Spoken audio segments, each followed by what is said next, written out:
welcome to another episode of A Sandwich and Some Lovin' Quarantine. Day, 20?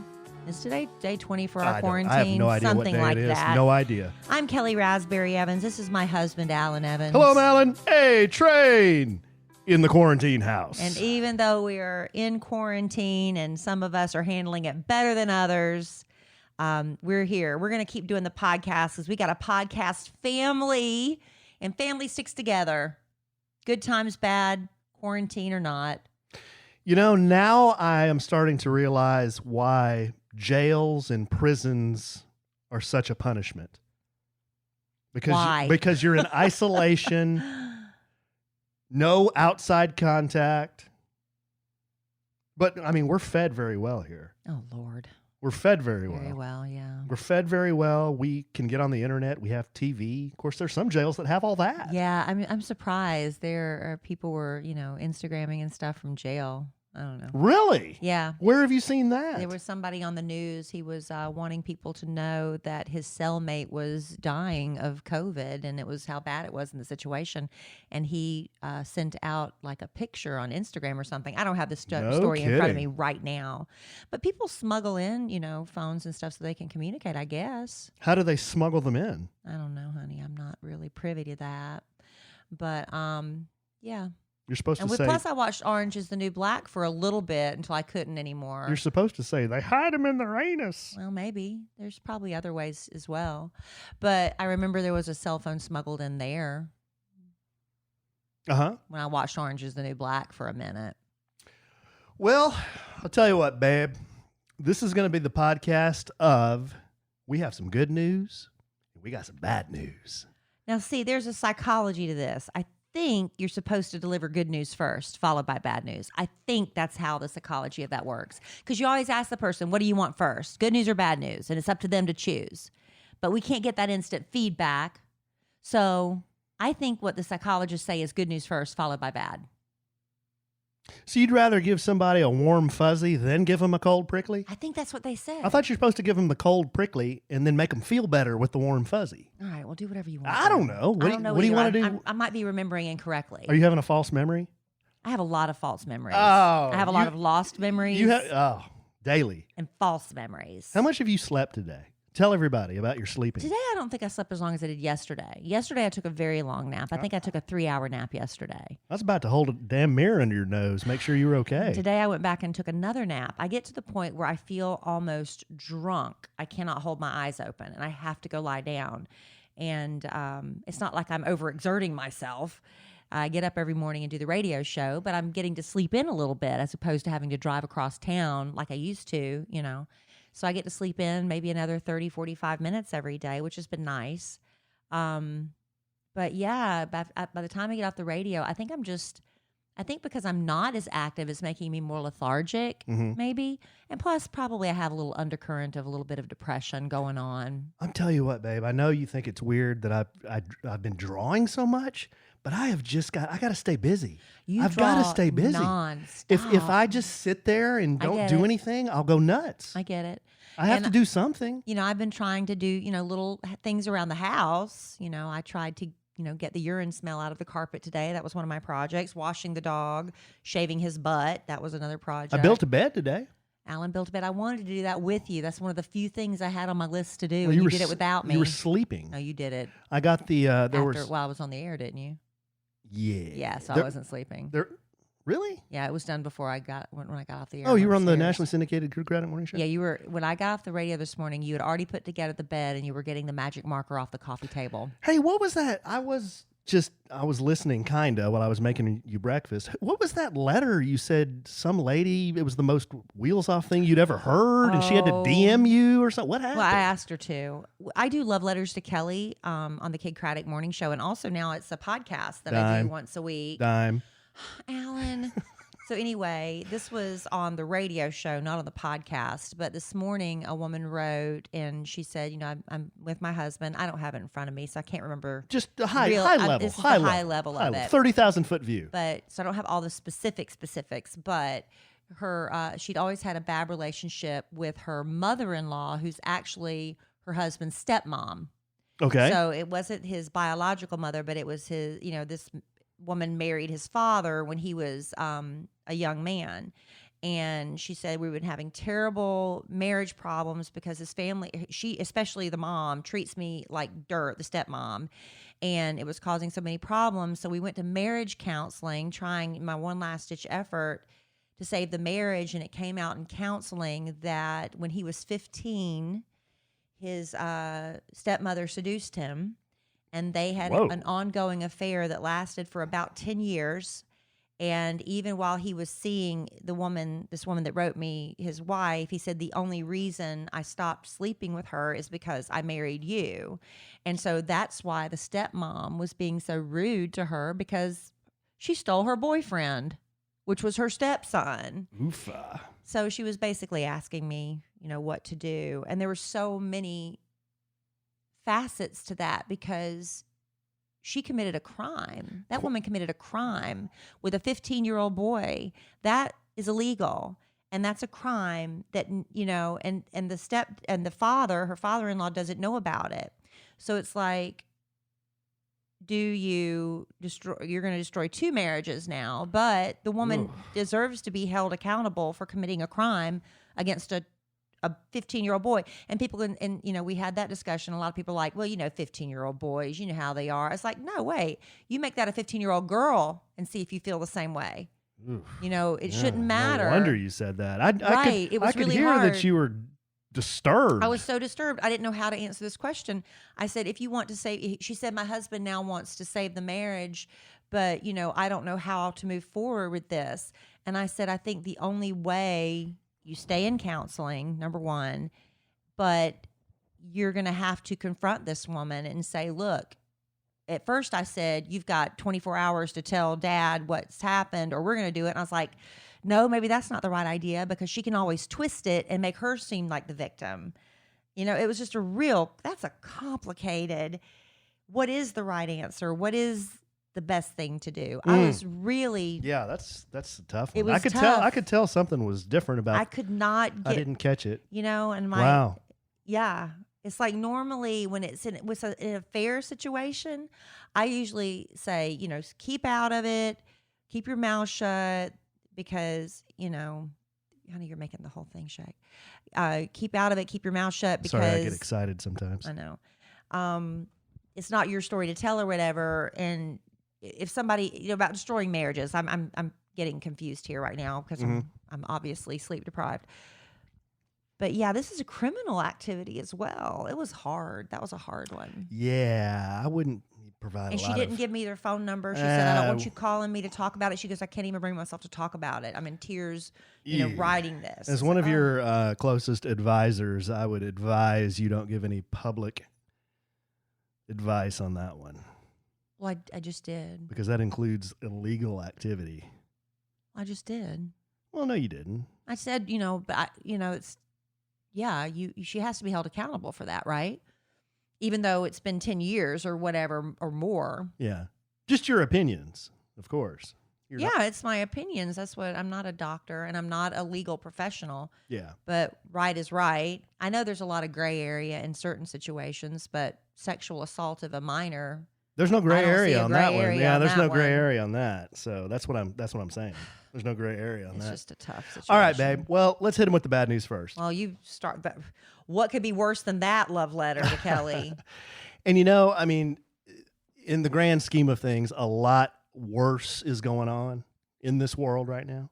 But we are unfortunately going to have to cancel the A Sandwich and Some Lovin' podcast family vacation. And I know this doesn't affect a tremendous amount of people, but it does affect a few of our listeners. Right. And a lot of people had already sent in deposits and had planned to go on the vacation. Kelly and I have gone back and forth, and we really, really want to go. I really want to go on vacation. Everybody wants to go. I really want things to be normal. But by July, even if they do lift the quarantine and everything, is it really wise to go full force back into, just forget the past few months happened. Let's just plow ahead. And I don't think it's that simple. I think the smart moral thing to do is just kind of take it easy this summer. Yeah. Even when the quarantine is lifted, let's still kind of take it easy, ease back into, these big grand group vacations and things like that.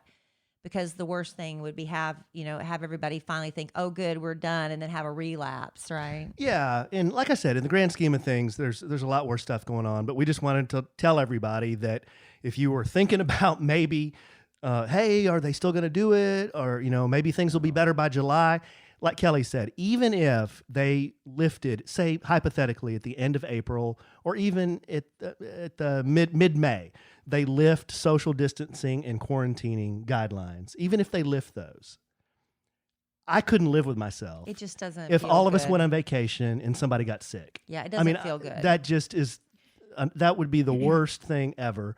So if you book through Judy, it's okay. Yeah. You can get your money back. The deposit's refundable. Yeah. So she's going to be in contact with everyone if she hasn't, because we just told her today. So by the time you're hearing this podcast, she might not have had a chance to reach out to everyone. But we're really sorry about it, but I think it's the right thing to do. Well, and it's what's best for the health and the safety of the people who were wanting to go. Yeah.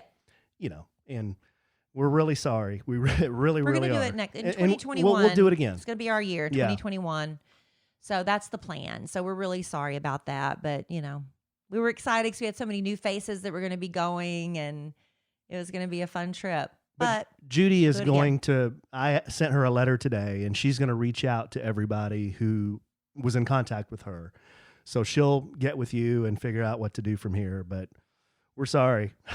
Sucks. But, we held on quite a while. There have been a lot of other events that were canceled way early, immediately. And we all thought, well, that's we thought, oh, this. That was a little premature. Well, like the NBA and the Dallas Auto Show that I go to every year. That's in early March, and that got canceled way early immediately. But you know what? They were, in hindsight, they were wiser than all of us. Yeah. Because at first we were like, how bad could this be? How bad could this be? And I'll tell you the truth, I feel like I live in this little bubble because, we haven't, in our social circles, we haven't really had anybody that's had it. And then I turned on the news tonight and I see people, and you start seeing the faces and the families that are left behind because they've lost somebody. There's the majority of the people have recovered, but there are still people who are dying from this.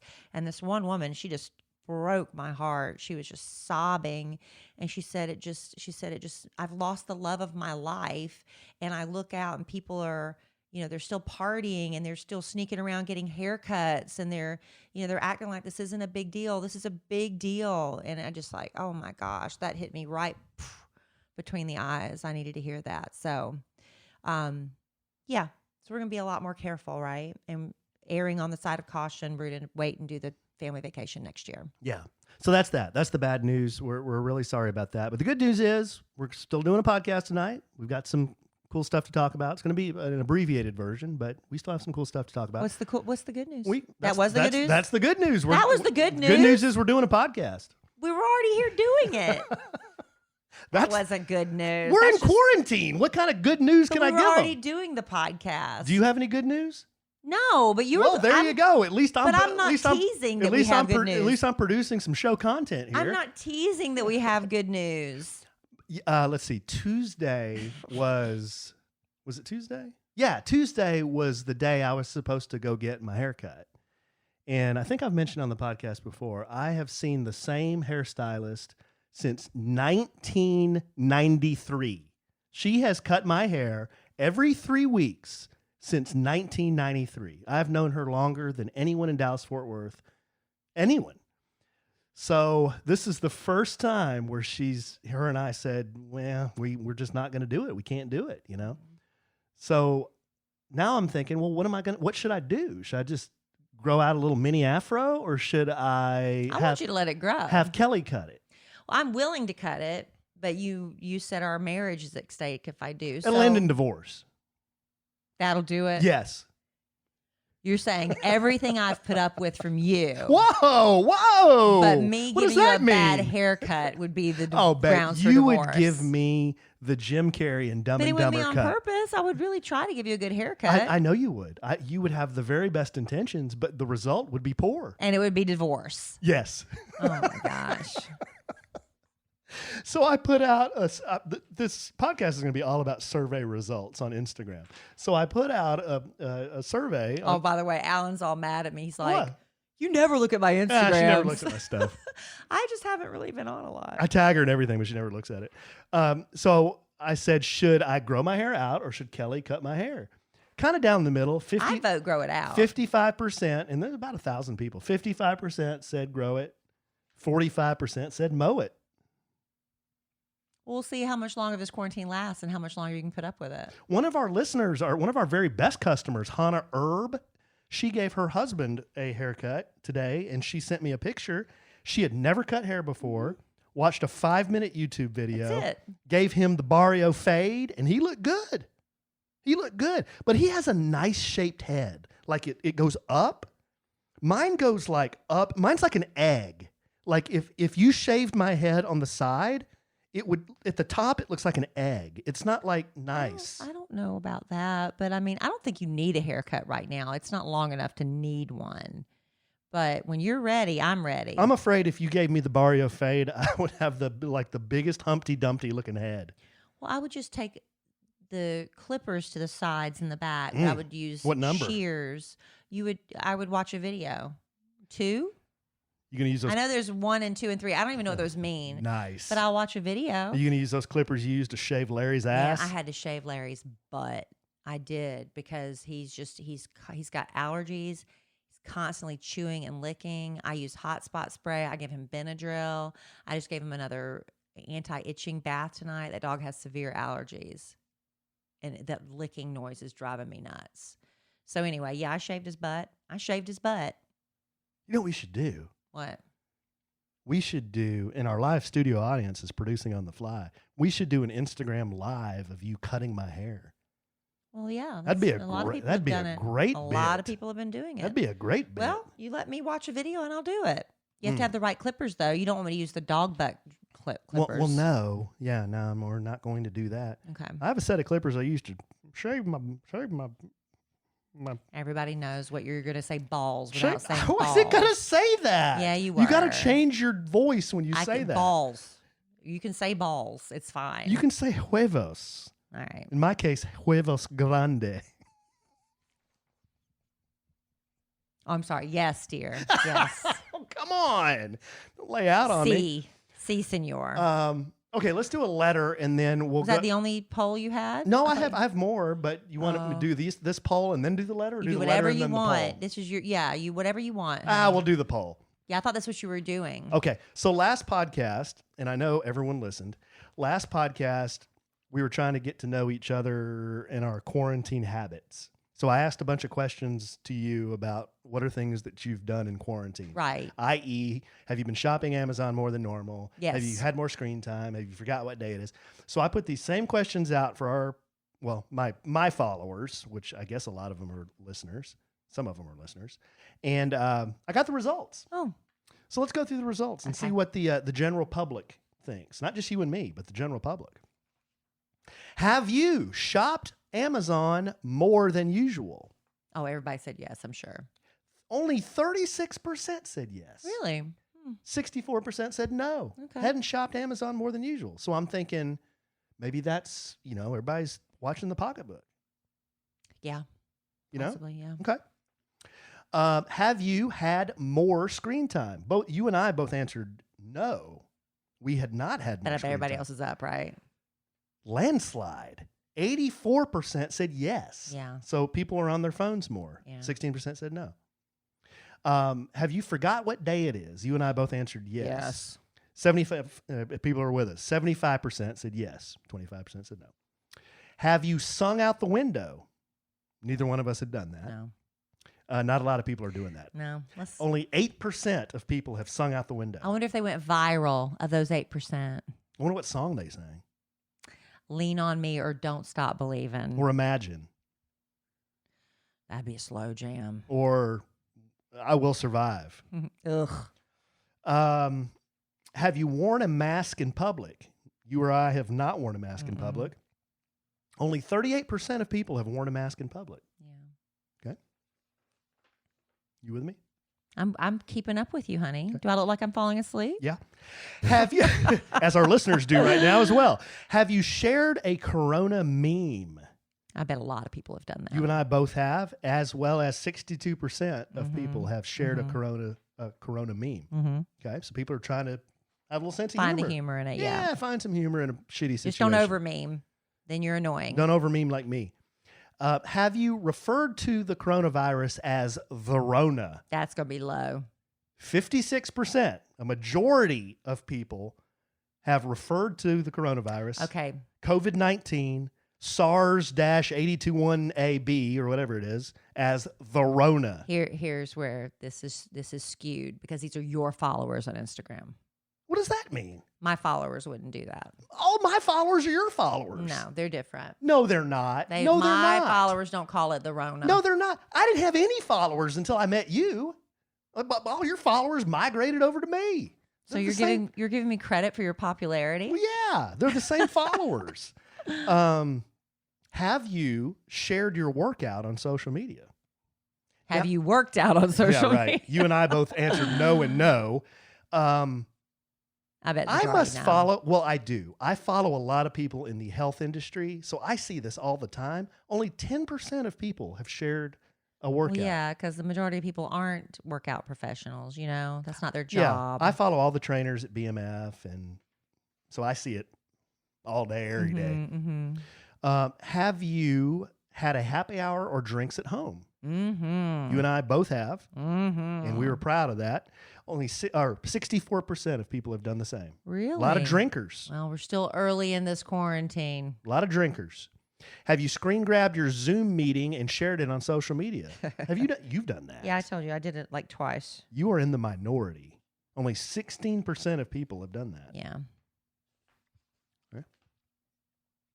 Have you shared a post or have you started a post with? A lot of you have been asking me about this, so I'm going to show you blah, blah, blah, blah, blah. No, a lot of people wouldn't do that because they're not trying to sell stuff. And if you did do it, you're probably not going to admit it. Right. Only 2% said they have done that. I find that hard to believe. I think more people. Well, I don't think a lot of people that are following you are trying to make money on Instagram. I don't know. I follow a lot of people who do that. Well, they're trying to make money on Instagram, right? Okay. And there's nothing wrong with that. I'm just sharing the data. Let me tell you, if I say a lot of people have been asking me about this, so I'm sharing it, that means one person asked me. Same here. One person asked. I'll admit that. I'm like, ooh, let me see if I can make a couple bucks on it. If I get one person to say, hey, Alan, do a cooking video, I'm in there doing a freaking cooking video. Okay, bonus questions. Do you think Dr. Fauci is the sexiest man alive, and should he be People Magazine's sexiest man alive? 34% said Dr. Fauci should be People Magazine's sexiest man alive. Yeah, they're just doing it for the joke. He's like 72. Well, 72-year-old men can be sexy, a la... Can they? Yes. Name a few. Okay, Sean Connery. Sean Connery. He's like 90. Yeah, but when he was 72. Yeah, good call. Yeah, okay. You know, there were older men. I have to have my list of 72-year-old men who are sexy, but I'll tell you. Clint Eastwood? Yeah, he's sexy. He's like 90 now. And you know, like Mick Jagger, even though he's not an attractive, you don't have to be attractive to be sexy. That's a very big misconception. You can have an allure to you and be super sexy. Mick Jagger, Steven Tyler, not physically attractive, but dang sexy. The older Steven Tyler gets, the more like a grandma he appears to be. Yeah, he's getting a little bit too cuckoo. But, you know, I've always said, political party and all that stuff aside, I've always thought Bill Clinton was very sexy. Oh, well, thank you, Kelly. You're welcome. Yeah, well, sometimes I come on the podcast too. And Steve Martin. Did you hear Steve Martin's so sexy. Okay. Don't do a Steve Martin impression. Well, did you hear Linda Tripp died today? I did. Yeah, I did. She did. She outed me.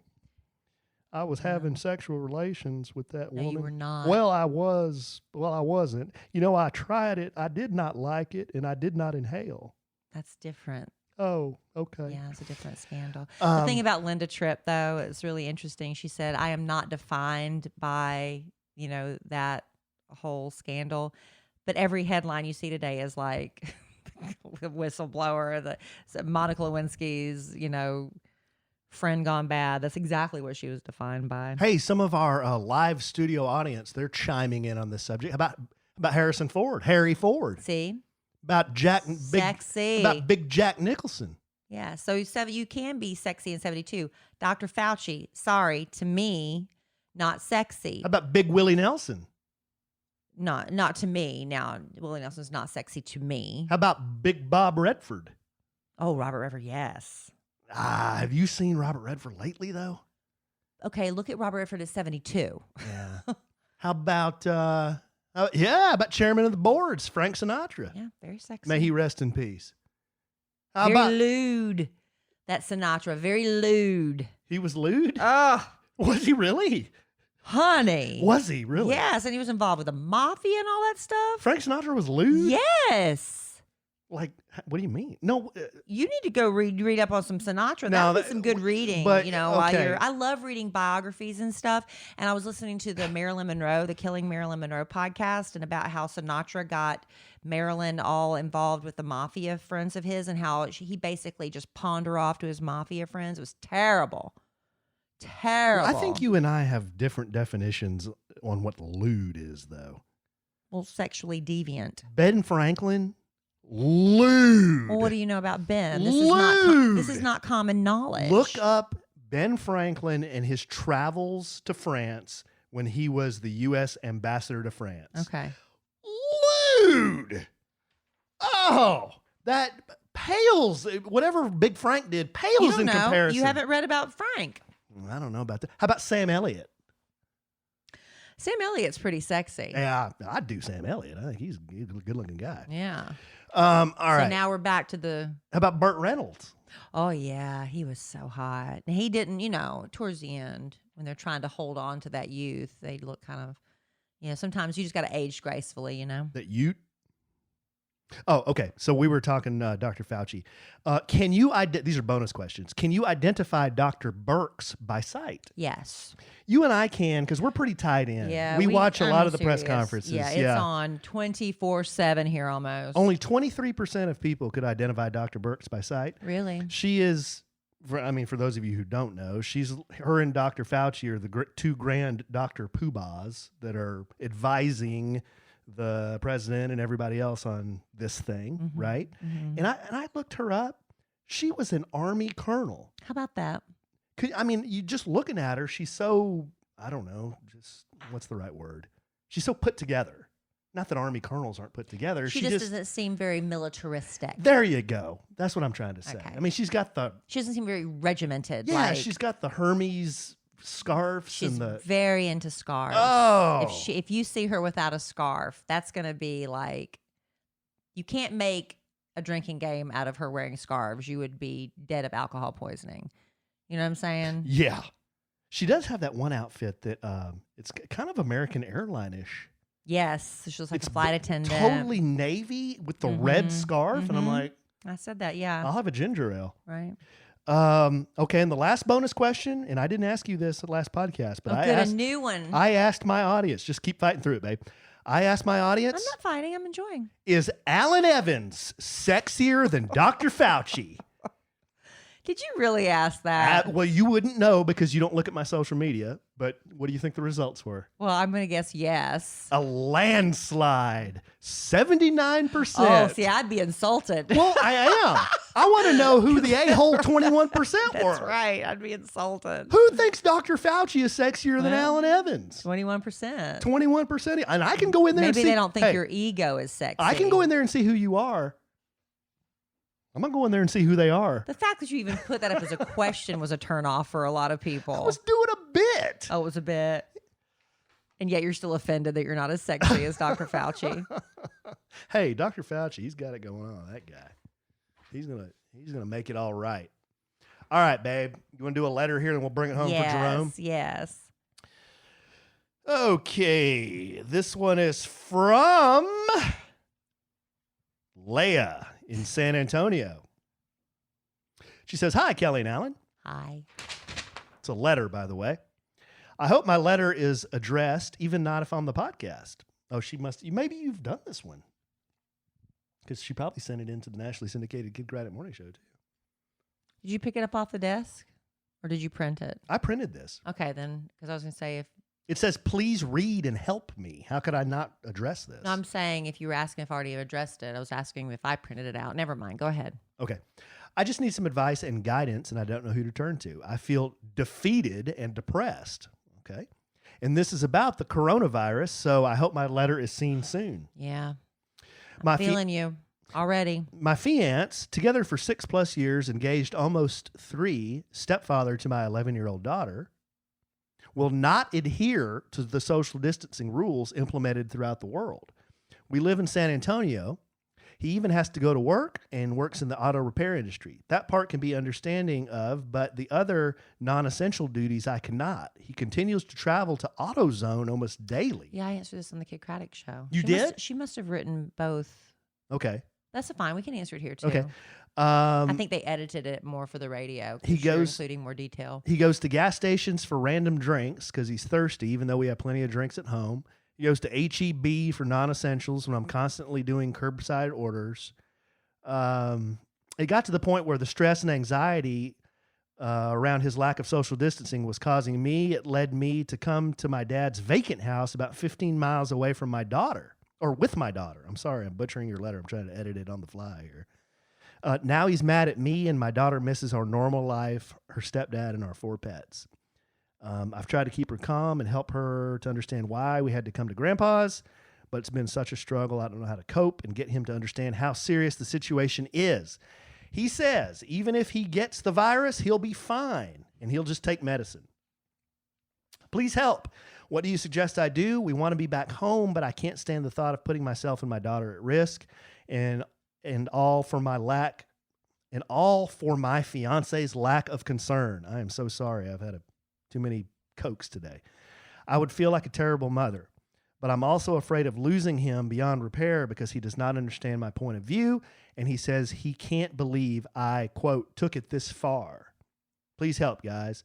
I've prayed and prayed and cried, and my tears, unfortunately, are affecting my daughter, and it's just another added stress that I'm causing. Love, lonely Leia in San Antonio. Yeah, I answered this morning. You know, after watching the news tonight and seeing if he can sit there and watch the news and see these people that are just devastated because he hasn't seen, that's what I'm saying. Like, we haven't seen that kind of devastation in our circle, our personal circle, where people have died and people are, getting tremendously sick. That doesn't mean it's not happening. So when you turn on the news and you see people who are just sobbing and hysterical saying, it's just so frustrating to me.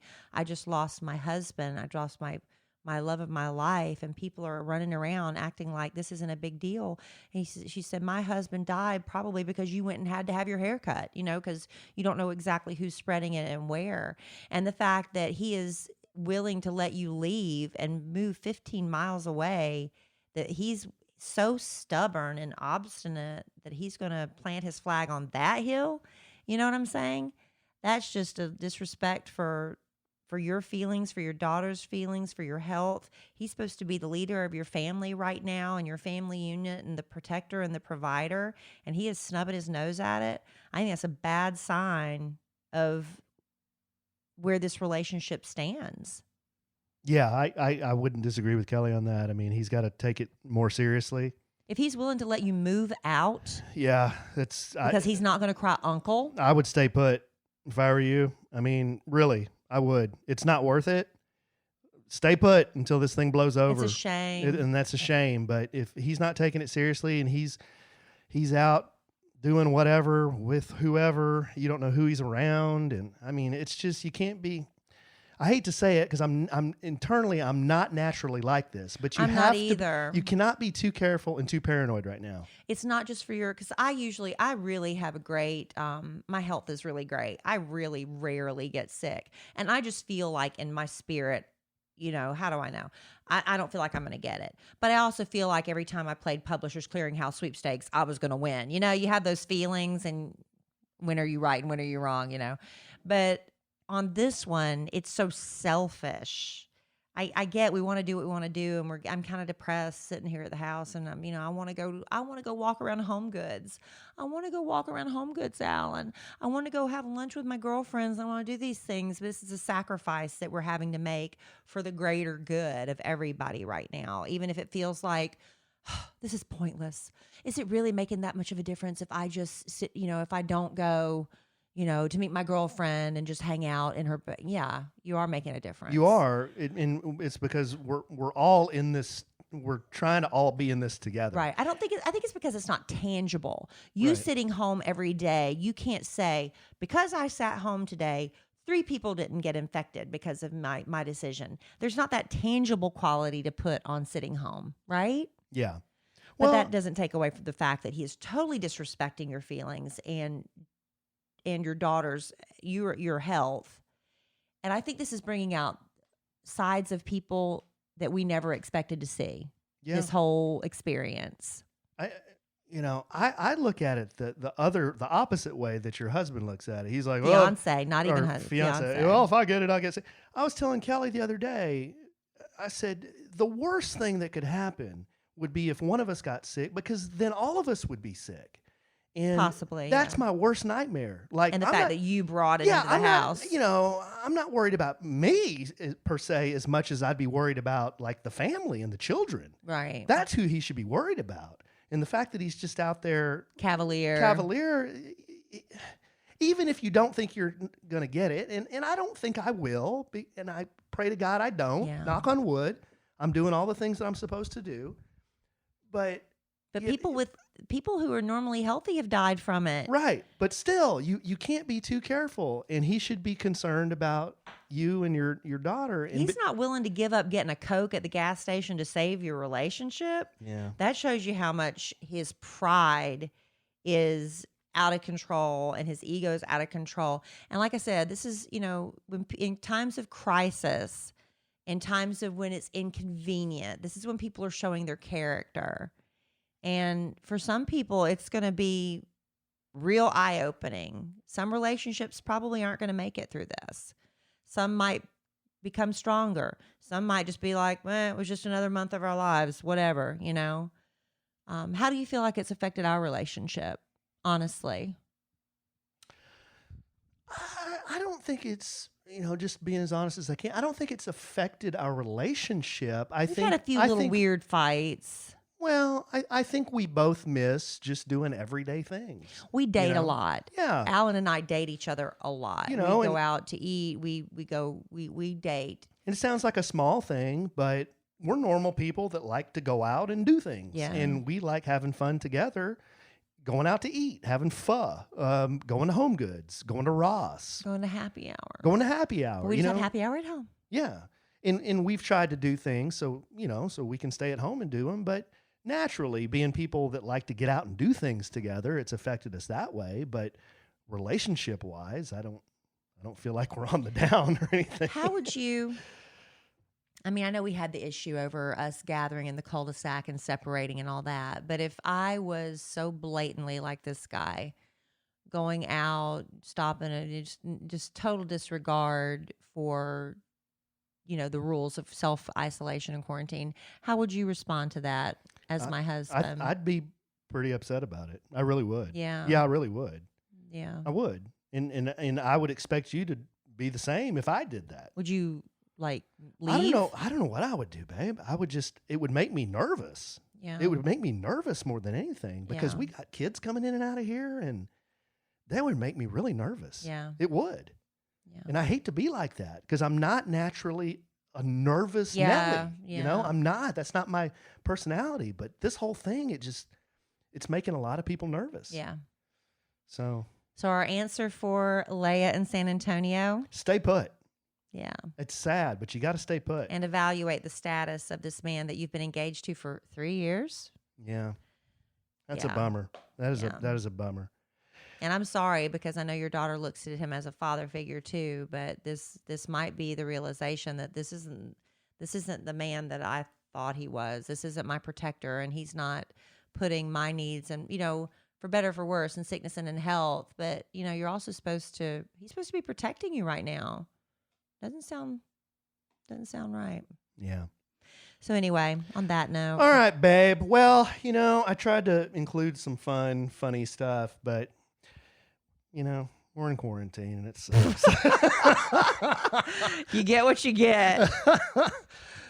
Well, it's all right. I'm going to probably just go to bed now and try to get a good night's sleep and see if that I wake up with a new sunny disposition tomorrow. I might go crank out a few more drawings. What are you working on now? What series now? Stare at the ceiling, watch the ceiling fan go around, maybe watch the news. Yeah. Do the Al Bundy. Just Al Bundy on the couch. Oh, Lord, I think I'm just going to go to bed. Are you just going to bed? You mind? No, I don't mind. You going to sit up without me and do all that stuff? Probably. All right. But I love you. Yeah, I love you too. I love you desperately. I love our listeners desperately. I don't like this coronavirus. I hate the coronavirus desperately. Yeah, it's pretty sucky. But we're going to get through this, and we're going to podcast again and again and again. And you know what? Next summer, we're going on vacation. 2021 is going to be our year. 2021's our year. All right, babe. Well, we'll podcast again real soon. And in the immortal words of the great Keanu Reeves, life is good when you have a good sandwich.